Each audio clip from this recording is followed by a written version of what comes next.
down to her thighs, and her shorts came up to her butt, the last in a long list of things she wished she could reverse.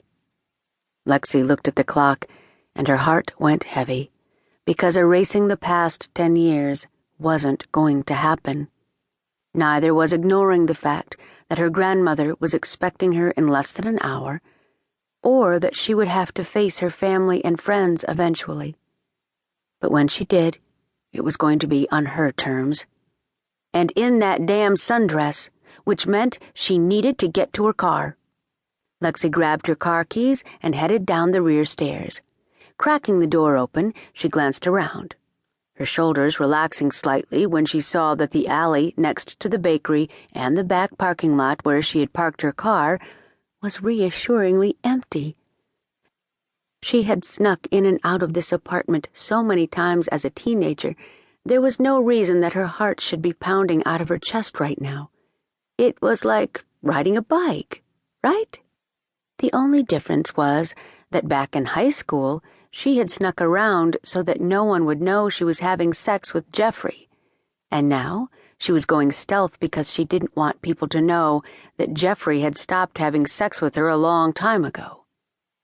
A quick grab and dash, that's all.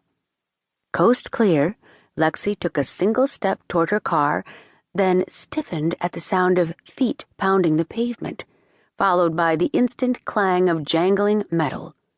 Both sounds were wild and hurried, and both sounds were moving toward her. Shit!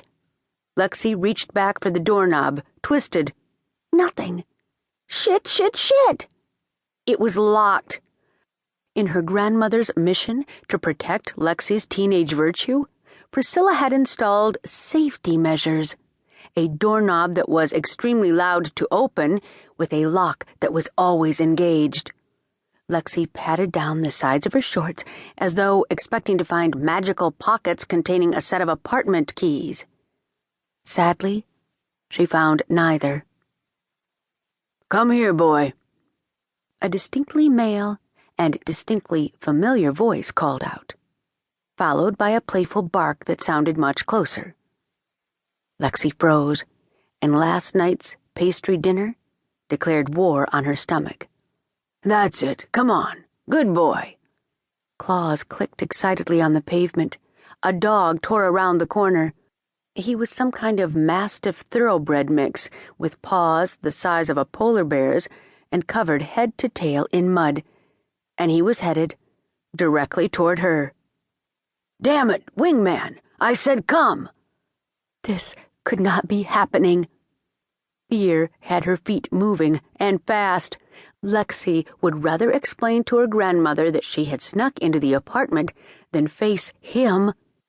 She shot around the corner of the building and, deciding that running didn't make her a coward, made a beeline down the alley next to the bakery, hoping to slip in the delivery door without being noticed.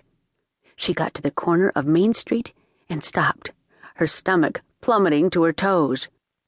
The one-lane road was backed up with a line of cars that went past the Paws and Claws Day Spa, made its way beyond Bottles and Bottles, the local pharmacy and wine retailer, and continued toward the highway and the bright green sign that read, "Welcome to St. Helena, California, population 5,814, blending poetry in a bottle since 1858.